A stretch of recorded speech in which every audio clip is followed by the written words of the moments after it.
কানা বানায় যে একবারে পুরো স্টেডিয়াম খালি বেরোচ্ছে। হ্যাঁ একটা মেল একটা ফিমেল বিক্রি করতে গেলে ফিমেল বিক্রি করতে গেলে আরো 10,000 লাগবে। আমার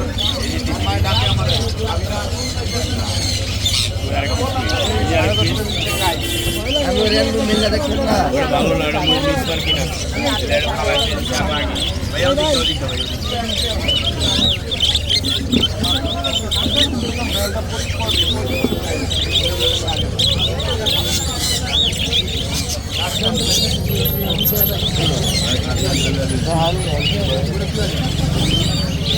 ভাই কি